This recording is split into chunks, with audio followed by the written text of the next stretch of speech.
raadiyoo sagalee walabummaa Oromiyaati. Raadiyoon sagalee walabummaa Oromiyaa akeeka qabsoo kan saba Oromoo bilisaaf biyya Oromoo walab sirna dimokiraasii faqaan bulu deebisanii gadi dhaabuuf godhamu deeggara. Akeeka qabsoo kana babal'isuufis hojjeta. Birmadummaan Oromoo dafqa dhiigaaf lafee ilmaan Oromoon dhugooma jedhee amana. Dhaggeeffattoota isaas wareegama qaalii kanaaf kakaasuuf carraaqa. Kun raadiyoo sagalee walabummaa Oromiyaati.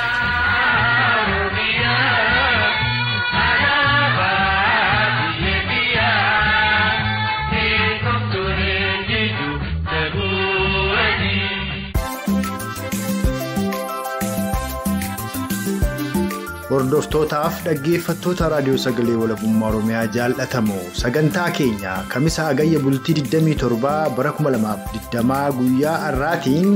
marii ajajaa waraana bilisummaa Oromoo obbo Baa Oromiyaa Jaal Odaa Qabsoo waliin qabaanne isiniif dhiyeessina.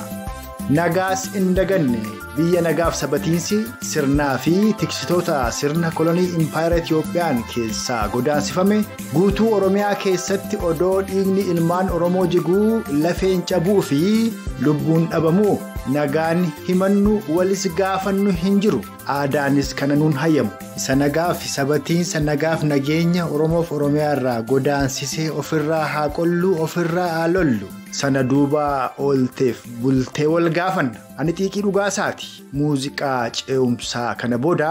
sududumaan marii ajajaa waraana bilisummaa Oromoo Baa Oromiyaa Jaal Odaa Qabsoo waliin qabaannetti tarkaanfannaa. Turtiin keessan haga xumura marii keenyaatti nu faanaa ta'uun afeerraa keenya.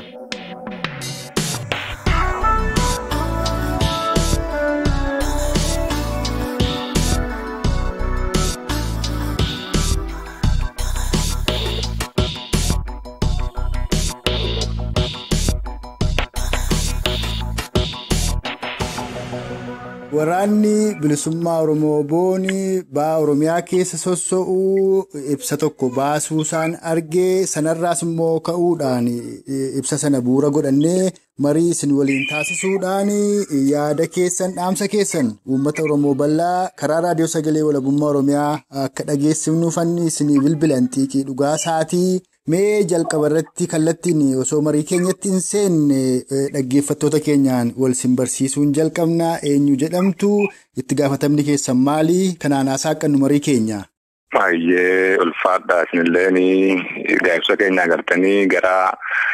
middaatti nu affeeruu keessaniif ulfaadha. Akkasuma maqaan kiyyaas Jaal Odaa Qabsoo ajajaa waraana bilisummaa Oromoo zoonii bahaati. Gaheen koos gahuma waraanaatti gaafatama waraanaatiin qaba jechuudha. Hayyeegaa horii bulee ajajaa waraana bilisummaa Oromoo Baa Oromiyaadha. Jaal Odaa mee jalqabaa qabiyyee ibsa keessanii irraatii kaana akkuma ibsa sana keessatti tuqamee jiru ba'i Oromiyaadha.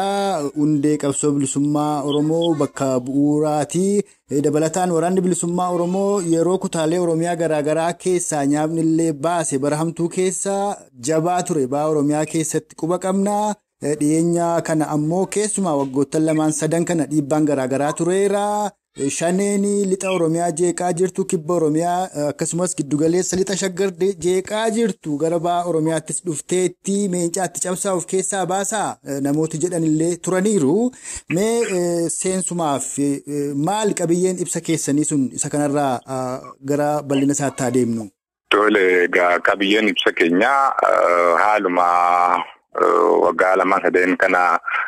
Baa Oromiyaa keessatti gaalli danqaan ulfaataan waan mudachaa tureef isuma kana gaasaa rakkoo garaagaraa jirtu keessatti illee tuquudhaaf akka sabni keenyaas akkuma waliigalaatti akka bahattis akka Oromiyaa waliigalaatti rakkina jiru hubatu dhagaa dhiibbaa duula gurguddaa gara baha kanaanii irratti gaggeeffamaa ture san keessaa gaa bu'aa bahii hedduu keessa gaa gufachiise malee galma nu gahuu nu hanqifne. Irra gaasan hunda caallee irraa haala bareedaatti argamna waan ta'eef haala kana gaa akka rakkoo garaagaraatiin danqamne yookiin shanee waan jiruun gaa waraana bilisummaa Oromoo ABO hawaasa keenya biratti jibbisiisuudhaan Baa Oromiyaatti duula guddaan irratti godhamee qabsaa'ota dhugaaratti dhiibbaan godhameeti kunoo akkuma atuu kaafte mukatti cabsuuf keessaa baasaa jechuudhaani gaagama garaagaraallee nurraan gaamaa ture wareegama hedduutti kaffalleeti haala ulfaata kan keessaa baanee dandamannee har'a geenyee jirra akkasuma gufuuleen kana sanigee hin lakkaawwamne nu haadan kan nu haa mudatanii waraana bilisummaa Oromoo eenyuyyuu galmaa sanqisuu hin danda'u dhabamsiisuu hin danda'u hanga ilmi Oromoo jirutti hanga qabsoon saba kanaa jirtutti waboongaa bakka isaan magaalaa Oromiyaa keessaa dhabamuu jechuun akka agartee margi lafa hin jirre jechuun dandeessa. Gaabaa Oromiyaa keessa ilmayyuu dhabamuu tasa hin danda'amu. Guutuun waboodaa Oromiyaa keessa akkuma ba'a Oromiyaa konyaa hunda keessatti socho'aa jiru ba'a Oromiyaa irrattis duula ulfaataa agartee gita hin qabne keessaa cabsee bahee har'a gahee jira waan ta'eef isa kanallee keessatti tuquudhaa ibsi keenya jechuudha. Akka dhiyeenya kana baatii lamaan sadan kana keessa quba qabnutti erguma weellisaan Oromoo qaroon dhaloota qubee Haacaaluu Hundeessaa wareegame asii Oromoonni giddugaleessa Oromiyaa gara lixa shaggar kuni tarkaanfilee boonsoo garaagaraa fudhataa turanii agaa humna addaa poolisii Oromiyaa jedhamtu kana aleeluu meeshaa irraa hiikkatu yeroo uummanni magaalota akka Jalduufaa keessatti shukutee keetti tarkaanfii akkasii fudhatu ammoo yeroo humni dabalataadhaa uummata kana aleeluuf itti dhaqu waraanni bilisummaa Oromoo booni karaa kutee eeguudhaan humna uummata rukutuudhattu sana yeroo itti barbadeessaa ture faatu himama. Dhiyeenya kana keessumaa torbee darbeerraa aga ammaatti magaalota ba'a Oromiyaa hedduu keessatti duguuggaa sanyii dorgomaa hin qabnetu Oromoo irratti gaggeeffamaa jira. Kanneen akka magaalaa Baddeessaa, Asaboot, Ciroo, Irnaa, Haramayaa, Awwadaay asiif achi jechuun hin danda'amu. Tarii osoo yeroo sana duulli akkanaa kun waraana bilisummaa Oromoo ba'a Oromiyaa keessa socho'u irratti hin gaggeeffamne ta'ee akkuma kutaalee Oromiyaa garaagaraa humni waraana bilisummaa Oromoo ba'a Oromiyaadhaas jabaate ta'e har'a yeroo magaalotaa fi gandeen onoota ba'a Harargee fi lixa Harargee keessatti akkasittiin Oromoo obbaasan kana silaa qaqqabuu fi danda'a ture laata mee kanarraa maal tilmaamtu maalis nuun jettu? Dhugaadha akkuma ati kaafte haalli mootummaan TP'dhaa kagatee sirna gonfoodhaa sirna mootota leellisu kuni waanjoo gabrummaa jalatti Oromoo cabsuudhaaf agartee itti dhaabachaa humna addaa jechuudhaan ilmaan naftanyaa keessa guutee deemaa jiruuni akkuma ona giddugalaa keessatti waraanni keenyaas tarkaanfii ilaaleessaa akkasiin fudhachaa jiru. Akka ba'a Oromiyaattis haalli kunis tasattee haalli yeroo dhoobu keessatti dallansuu ummataatiin hanga danda'ametti mitilleen keessumatti qooda qabnaa qooda fudhachaa akka jirru kun ifaadha. Furga'ee akkaataa silaa barbaachisutti bira dhaqqabuu haa baatu malee qooda kannaatti jirra. Takkaatu osoo qooda hin kanneen teenyee hin beeknu roga kamiinuu jabaannee osoo kallattii jirutti ol hin bahin karaa lafa jalaatiin wantoota gurguddaa dalagamaa jiru keessatti garaa keessootiin wanni hedduun dalagamaati jira. Isa kanaaf ammoo ofiis qopheessaa jira isatti aanuuf waan ta'eef kana kun waan hin oolamneedha. Waanuma haaloo kanaas duguuggaa sanyii agartee hanga hin qabne kana akka dachaan kafalanullee kana abdiidha qabnaa kana jechoominaan itti deemaa jirra. Kana waan hin oolle uummanni keenyaas ni beeka jennoo isaatiin waraanni bilisummaa Oromoos akka cinaa dhaabbatee hanga danda'amutti hanga geessaatti akka qolatu qophiidhaa jechuudha nuyi. Hayyee horii buligaa amma olola sadarkaa ololaatti deemee waraana bilisummaa Oromoo ba'a Oromiyaadhaa dadhabsiisutti dabalataan akka fakkeenyaatti amma godinoota kibba ba'a Oromiyaadhaa godina Baalee naannoo Madda Walaabuu fi naannoo sanii waraanni bilisummaa Oromoodhaa waggaa lamaan kana sila achitti humna jabaa akka ta'u hooggansi jabaanis akka achi jiraatuuf gama sanatti bobba'ee ture. Humnoota mootummaa kunuunfataa Empaayer Itiyoophiyaan akkasumas hawaasa dogoggoreen milishaadhaan marfamee waraanni yoo xiqqaate namni 16 hidhannoo waliin sadarkaa isaaniitti qabamanii kanas kan godhe jalqaba hawaasatu itti marsee hawaasa booddee milishaa booddee poolisa booda raayyaan marsee bifa kanaan qabamanii magaalaa Shaashamannee keessatti qullaa akka haati isaanii dhalatteetti yoo xiqqaate gara ganna tokkoof wayii haga isaan hidhaman itti beeka achi booda achi buuteen isaanii hin beekamu miseensonni waraana bilisummaa Oromoo suni rakkoon akkasii kun sin mudatee laata miseensota waraana bilisummaa Oromoo ba'aa Oromiyaadha sadarkaa ololaarra darbee gochaan amma akka kibba ba'aa Oromiyaa keessatti mul'ate kuni jechuu kooti dogoggoraan. Yeeni intillee inni kun ba'aa Oromiyaa irratti nu mudatee jira saree fukaafne ba'aa Oromiyaa irratti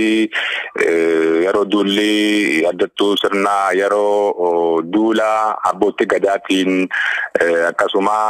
dogoggora gaammanni keenyaas keessa seenee qoree qindeessituu araaraa karaa nagaa jechuudhaan waboorri duulaa turan sanii ba'aa Oromiyaa irratti illee duula gurguddaatu nurratti ture haalataan kuni uummatuma marfamne akka diinaallee anillee akka nam tokkootti gaagaamin akka diinaa bifuma kanaan uummata marfamee akka diinaa bu'eellee ture akkasuma jaallan kiyyaa waliini. Kanaaf gaa nuti sochiin taasisaa jirru sanillee abdii nu hin murachiifne gaa keessuma baane gaa obsumaan sabni keenyallee dogoggora hamaa keessa ture waan ta'eef kana qabsootu qaba ammoo gaa kuni akka sabni keenya waa hedduu argee akka deebi'ee gaa lamuu hin dogoggorre waraana bilisummaa Oromoo gaa ilmaan isaati qaama isaati arraan tan ammoo sanada duuba deebi'eeti haalli akka kaleessaan jiru haala bareedaadha waan ta'eef san hundaa dandamanne amma saba keenya wajjin akka gaariitti waliin jirra kanaaf ammoo haalli sanillee nullee mudateeti gaaga'ama ulfaataa aga uummanni keenya duula garagaraa waan kana san jennee dubbachuu hin taane hunda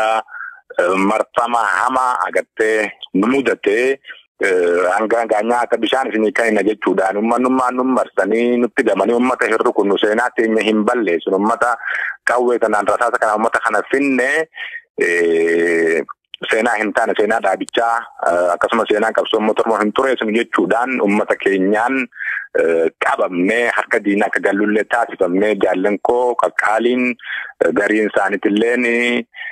mana hidhaatti argeelataatti qarshallee cirootti akka jiran kun waan ifaadha waan dho'isunuu miti gaaga'uma uummata keenyaatiin nurra ta'e jaallan keenyaarallee harka diinaa naqanii manni keenya gaaga'ama ulfaata akka naannoo hangaamee jira kana ammoo sabni kun akka irraa baratu majannaa wantoota gaadhufaa dabraan uummata saba kana gawwoomsaa itti fayyadamaa waan jiruuf kana gaala addaawaa kana keessuma baanee jechuun tanillee akkam tokko namni carraa ta'eetiin dandamadee keessaa beeksaan tana dirqama kiyya deebi'eetuuf jira waan ta'eef. Tole ulfaadhugaa kun amma isa darbeedha isa darbe beekuun ammoo isa arraadhaaf of eeggatuufitti gaariidha nama dhaggeeffatus waa barsiisa. Fakkeenyaaf yeroo hayyootaanis haa ta'uu warra xiinxaltoota siyaasaa jedhamaniinis haa ta'uu qaamota garaagaraan uummanni Oromoo bilisoomeera qabsoon bilisummaa Oromoo injifannoon xumuramteetti jedhamu sana keessa Oromoonni gara lixaa jiran kun giddugaleessa gara lixa shaggar jiran kun guutuun godina Gujii lamaan akkasumas Booranni Walloon egaa kutaa Oromiyaa kaanis hundumatu goyyome jechuu hin dandeenyu lakkii hin bilisoomne galmi qabsoo keenyaas as miti. Nuti kan nu barbaannu jijjiirama sirnaa hundeedhaan barbaanna malee sirna keessaa nama aangootti fiduu miti warri kun gufuu qabsoo Oromooti malee warra nu bilisoomse miti hin bilisoomne jedhanii aarsaa guddaa kan daangaa hin qabneedha kan baasan. Uummanni akka inni aarsaa guddaa sana baasu muka tolchee galma qabsoo bilisummaa Oromoo beekuu beeksifamuu barsiifamuudha. Arra Oromoon deebi'ee dogoggora sana keessa akka hin seennee fi miseensonni waraana bilisummaa Oromoo ba'aa Oromiyaas haa ta'u akkuma waliigalaatti qabsoo hidhannoodhaan qabsoo bilisummaa Oromoo jabeessuu fuulduratti tarkaanfachiisuu cinatti siyaasa irratti barnoota akkanaa kennuu irratti dogoggorri darbe sun deebi'ee akka hin dhufnee fi maal hojjechaa jirtu laata? Isa kana irratti haala hidhannoo cimsuurratti akkasuma waraana bilisummaa Oromoo dachaadhaan hidhachiifnee hawaasa keenyarraa diina golachuudhaaf akkasuma walabummaa Oromiyaa mirkaneessuudhaaf afaan qawweetiin aangoon siyaasaa afaan qawwee keessan akka argamtu akka wabootti waan itti amanamee ittiin cichoominaan roga hundarraa aarsaatti kaffalaa jiru suma kana ammoo hawaasa keenya isa kana cinatti haalata gawwoome san deebisnee hubachiisuu akkasuma roga garaagaraatiin aqoona ba'aa Oromiyaatti zona godina lamaan irratti illee akka sabni keenya deebi'ee lamuu hin gawwoomne haalaataan karaan agartee daanduma abbootii ofiiti daanduma kaleessaati hayyuma sagaltamoota keessaatti agartee lamuu qilxuu faan baarutumsaa taaddeen faan tataaran sun ta'uu sabni keenya akka dhibbatti hubatu irratti gahee garaagaraatiin akkasuma hara caasaa keenyaatiin hojii babal'aa filannoo sammuu akka isaan hidhatanii akka lixaatti akkasuma jiddugalaatti akkasuma gujii lamaanii booranatti wallootti onas qabsoon keenya akkasuma siyaasni keenya keessatti jabaa uummanni keenya dhugaa harka yeroo sanatti wareegama barbaachise kaffalaa ture gaa roga tokko tokko irratti akkattuu gaabaa Oromiyaa kibba ba'aa Oromiyaatti akka gawwoomaa ture oppiidoon isaan irratti cittee hawaasa kana dhiibbaa akkasuma roga garaagaraatiin sobaa gawwoomsaa baatee san keessatti akka hin deebine san keessaa baasuudhaaf gara caasaa keenyaatiin hojii babal'aan daangaa hin qabne irratti dalagamaa jira. Kun gaawwan agartee akka sabaatti ilaalcha dogoggoraa agartee dhugaa fakkeessuudhaan afaan damma dibatanii uummata keenyatti as dhufanii roga kamiinuu agartee xiinxalaan osoo hin taane angooratti bahee kun akkanaan isin godha akkana gootan akkanaan isin godha jechuudhaan akka bahaatti biyyoota garaagaraa irratti diiyaaspooraa ijaaruudhaan dhiibbaan duula agartee ba'aa Oromiyaa irrattis godhamaa ture kan daangaa hin qabne maqaa garaagaraatiin naqanii biyya alaa ta'anii hawaasa biyya keenya keessatti tooftaa adda addaatiin gawwoomsanii hawaasa ona hunda jiru agartee ona qabsoo jajjabaa hunda dogoggorsanii balee hin taane buusan san akka isanitti hin deebine. Agartee guutumaa guutti hayyuu abbootii fi kaleessa wareegama irratti kafalte dhiigni kaleessaa akkasitti dhangaleessanii deebi'ee diraraa kan akka isaanirraan gahaa jirullee akka jira. Dhiigni ilmaan Oromoo gajjigee agartee hin dagatamu. Kun akka dogoggora hamaa ta'e uummanni keenya qabsoo naannessee arrallee wareegama qopheessee itti jira waan ta'eef isa kanarratti hojjechaa jirraadha jechuudha. Kanaan gamaayitti sabni nu guutumaa guututti hubatee ammallee karaa hin taane akka hin deemne kara biraatti akka hin cillaafanne akka hin gawwoomne akka bahaattis guddoodha irra dalagaa jirra. Hawaasni dandamatee irra aanaa akka jirus deebi'ee yeroo gabaabatti gawwoomsaa isaan turantanii sobaa isaan turantanii irra garagalee hawaasni keenya dhugaatti fakkaate malee kaayyoo abbootii fi hin daganne as garagalee yeroo takkatti nu faana jira. Kana booda akka duubatti hin deebine akka waboo jabeeffatee waraanummaa Oromoo waliin Oromiyaa deeffatu kana abdiira qabna irra dalagaa jirra jechuudha jaallatiyyeeffaatu. Hayyee osoodhuma kana keessaa hin bahin qabxii tokko kaasuu barbaada. Arrallee dammaqiinsi Oromoo yookaan kallattiin itti dammaqe kallattii qajeelaa hin fakkaatu warra jedhamtu jira. Sanas ammoo maalirraa kaaniitu jedhu biyya keessatti qofa osoo hin ta'in biyya ambaatti yeroo amma hiriirri ba'amu biyya keessatti immoo qeerroon carraa yoo argattee gabbaatee hiriirtee waa dhaadatte kan isiin dhaadattu barreeffamaan illee kan mul'atu Abiy Mastigoo waan jedhu tokkodha. Oromoon akka Oromootti nama dhuunfaa waliin immoo sirna waliin rakkoo inni qabu kan inni qabsa'aa jiru. Abiy Mastigoon kun maal ta'a isuma gaafa wayyaanee Mastigoo jedhanii Abiyyii fi Lammaa Magarsaadhaa aangootti ol baasanii deebisanii Oromoof Oromiyaa akka isheen hin kaanetti cabsuuf deeman kan of biraa qabdi. Kanaan kan ol fakkaatu maal?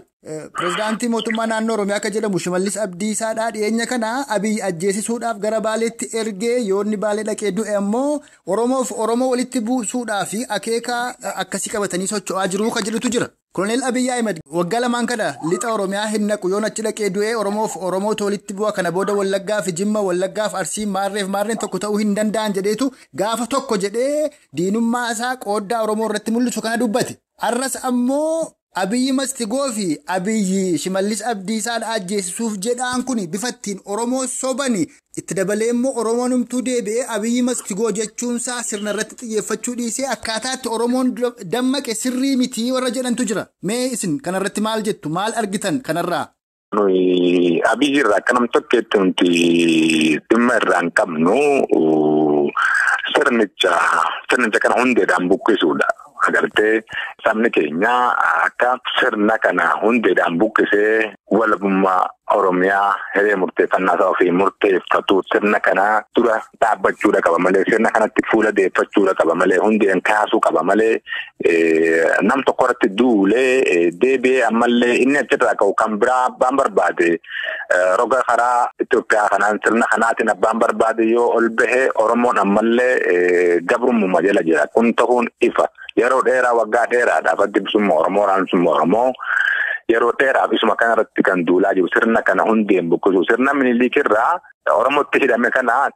ciruudha agartee haada lamaan kana muruudha malee wanni nama tokko irratti qabsaa'u jiru miti Oromoon akka fuula gara sirna kana deeffatee duuluudha kan barbaannu malee kanis kaaninis roga inni jabaatee deemuu qabu agartee qaamonni garagaraa ta'anii akka dogoggorsuu hin qabne nagaa kana keessatti wanni beekamuu qabu sabni keenya sirna kanarra duulee sirna gonfoo kana firraa kaasuudhaaf gartee kumpaara afaan qawweetiin gabroomte afaan qawweetiin firraa kaaftee Oromiyaa walabaa ijaarrachuu irratti kan fuulleeffatu kan tahuu qabu kan wareegamni irratti kaffalamaa jiru isa kana waan ta'eef isa kanarratti gaachichuudha deebi'ee haalli abiyyiin yeroo nan Wallagga dhaqee akkanaa Jimmaa fi Wallagga wal dhabanii Arsii fi Wallagga wal dhabanii kunjoo Oromoo qooduu Oromoo bituu barbaada Oromoo achiin cabsee Shimallis Abdiisaachitti ergee wantoonni kun kan deemu kuni tokkoffaa gabroonfataan ammayyaan silattuu si burjaajeesseetti umrii dheereffachuu barbaada hojii si uumuu barbaada isa kana keessaa hundaabee sabni keenya kaayyuu motii jalatti deebi'ee agartee sirna kana hundeedhaan kaasuu irratti akka hiriiru kan godhuu qabu kan isa nyaachaa jiru agartee duguggaa sanyii kan irratti fidaa jiru kan bakka itti gataa jiru kan manaa fuudhee manatti ajjeesaa jiru isuma sirna kana agartee sirna isa kaan yeroo ol dhufe kaan qabatee Oromoo maratti fuulleffate Oromoo cabsuudhaaf deemu Oromoo bira duraan abaa warratti duulan deebi'ee duulli kun uummata Oromoo walii gala abaan uummata kana keessaa ba'e waboon uummata kana keessaa ba'e deebi'ee uummata kanarratti as deebi'ee sirni kun uummata kana nyaatee dhabamsiisuudhaaf Oromoo cicciree kutaadhaan qooduu barbaada. Kun uummanni keenya dammaqiinsa amma irra jiru kana hubannoo kallattii biraatti illee akka hin dabne akka hin dogoggora irra darbaa dhufe hunda keessaa bare waan agartee qaamni isaa waraanni bilisummaa Oromoo irratti ciccee qabsoo dandamachiisee har'aan kan armaan gahe kana kun mul'achuu qaba namni keenya dhugaatti hirkachuu danda'u qaba dhugaa arguu qaba jenna nuyi akka waraana bilisummaa Oromootti dhugaa wajjin duudha. Qaama taa'ee soga garagaraatiin siyaasaan si daldalu agartee dhiigalmaan Oromootiin taphatu kana hunda baruu qaba. Ciccee waan godhuu qabu sabni kun waan qabuun waboo cinaa hiriiree waboo jabeessee ofii isaatiifis jabaatee akka sabaatti as burjaajoo miti dhaabbii ejjennoo akka qabaachuu danda'u akka bishaan gabatee irra raafamuu miti. Seenaa qaba sabni kun kaayyoo qaba irratti ciccee seenaa isaa fiintaan gahachuu akka saba tokkoottis addunyaa irratti mul'achuu danda'udha. Kaayyoo isaa galmaan gahatee akka saba tokkootti ol qabatee ofiin buluu danda'udha. Kana jennan kan akka waraana bilisummaa Oromootti ejjennoon qabnu kana jechuudha. Tolayyee ulfaadhu qabxiin ittaansee kaasuudhaa barbaadu egaati dhiyeenya kana ergaa weellisaan Oromoo qaroodhootti qubee caaluu wareegamee hayyoonni Oromoo hooggantoonni siyaasaa Oromoodhaa garaagaraa erga isaan hidhamanii booda guutuudhuma Oromiyaa keessaa nagaaf sabatiinsi hin jiru keessumaa torbee darbee qabuudhaan ammoo magaalota ba'a Oromiyaa hunda keessatti jechuun bifa danda'amuun magaalota kibba ba'a Oromiyaa akkasuma uummanni Oromoo gadi ba'ee aarsaa guddaatus kafalame. Haa ta'uti dhimma amma Oromoon bifa kanaan gadi ba'uu irratti ka jedhamu yeroo kana laguu gabaa marsaa tokkoffaa lammaffaa uggurrii geejjibaa marsaa tokkoffaa lammaffaa jechaa deemuun kun diinaaf yeroo kennuudha. Marsaa tokkoffaa keessatti namoota ija ta'an akka inni ajjeesuuf haala mijeessuu qeerroo jajjabduu akka inni hidhaatti guuru haala mijeessuu. Marsaa lammaffaan gaafa dhufus warra marsaa tokkorraa afekkas gochuu sadaffaan yeroo dhufu immoo obbaasaa deemuu kanaaf diinaaf karaa saaquudha. Kanaaf Oromoon yoo gadi ba'e yeroo tokkotti gadi ba'e ol galuu diduu achimmoo osoo hin ga'iin jalaan jalee maqsuu akkasumas hojiilee bu'uuraa hojjetamuu qaban hojjechuu ugurrii geejjibaasa ta'uu laguu gabaasa immoo yoo ta'e bifa ittiin Oromoo hin gaagaaneen qaroo Oromoo hin gaagaaneen tooftaaf mala tarsiimoo mataasaan qeerroon baafatee itti deemuu qaba malee waluma duukaa akkasittiin gadi ba'uun dhumuun kuni inuma qabsoo bilisummaa Oromoo irratti gufuu ta'uu danda'a. Diinaaf daandii saaquu akka diinni sacee qaroo keessaa fixaa deemu qabsicha qancarsu gochuu ta'a warra jedhantu jira. Meesin kanarratti maal argitan? Kanarratti waan nuti agarru haala laguu gabaastee uguraa geejjibaa ta'ee akkuma waliigalatti warraaqsa amma dho'e kana keessatti wanni mul'atu. Gaaga'ama ulfaataa akkasuma agartee qeeroon ija taatee dhawamaa akka jirtu, hidhamaa akka jirtu, manguddoonni jajjaboon akka rukutamaa jiranii akkasuma sabboonaa namni ja'a ona hunda keessatti akka funaanamee barbaadamaa jiru. Ka duraan agartee 90moota keessa miseensa dhaabaa kanaa ta'e hundaatu arraan tana hahumaatu irraa quban qabne ona hundatti dhaqanii ati miseensa dhaabaa turte jedhanii yeroo fuudhanii reebanii meeshaa qabdaa. Ati waraana hojii qunnamtii qabdaa, shanii hojii qunnamtii qabda jedhanii uummata keenya doosisaa jiran keessa. Kun ifa haala ta'ettiin gaaga'ama ulfaataa irraan akka gahamaa jiru nama keenya duuba deebisuudhaaf ijoollee ija naannoo sanatti dha'uudhaan hawaasa san keessatti ajjeesuudhaan hawaasa san keessa salphisuudhaan uummata kana agartee akka duuba deebisaa jiran agartee qeeroon akka agartee sodaatu hawaasan akka sodaatu. Gootummaa agartee baheen kan akka agartee cabsee duuba deebi'u godhu akka barbaadu jecha keessaa funaannaan qaama isaa qindeessa akkama jiru keessaa funaannaan sabni kuni warraaqsi kun ni laapa akkuma waliigalaattu ammoo isa kana dandamachiisuudhaaf dirqama wanni godhamuu qabu namni of jaaree lafa jalatti agartee wal sodaachuu osoo hin taane namni wal beeka. Namu jaarmaa qaba, qeeroon jaarmaa qabdi, hawaasni keenya wal beeka, ona kamuttuu wal quba qaba. Akkaataa ittiin agartee rakkoo garaagaraa diini tarsiimoo itti baafatee itti adeemaa jiru kana akkaataa laguu sadarkaa jaamee kan namni tokko faa lammaffaarratti wantoonni ta'aa jiran yoo itti fufee waan jiru irraa kan itti aanuuf of qopheessuu isa kanarraa baratee isa itti aanuuf jabaateeti agartee gamanaan jeega fiigee dhumu osoo hin taane waan godhuu qabu wal mari'atee bakka takka hawaasni keenya onni hundinuu akka Oromiyaatti akka bakka takka hahu akka bakka takka ejjennoo mataa fi waan jiru lafa jala xumuratee akkasuma qaama hawaasa keessaa isaa hawaasa kana gufachiisaa jiran amma beekamaadha. Suma kanarratti wanta hamaa jiru dhagahaa jirra boqotee duratti dalagaa jirra fuuteeti ijoollee ooftee ganda ooftee ijoollee jajjabduu yeroo ijoolleen daddabdee of dagatte qabsiisuu irra gahanii isa kana kaanoo rukutuu agartee tooftaa garaagaraa akkuma baafateetti jiru isa kanarraa ammoo dammaqiinsaan diinis itti adeemaa jira waan ta'eef sirriitti dalaguu jira waan ta'eef. Hawaasni keenya jabaatee roga hamuu eenyuyyuu dura agartee akka dhaabbachuu qabu akka mootummicha kana duraas dhaabbatee agartee tokkummaa isaatiin irree isaatiin jabeeffatee hawaasa fi ijoollee ofii jabeeffatee osoo ijoollee qofarrattis warraaqsa dhiisuu hin taane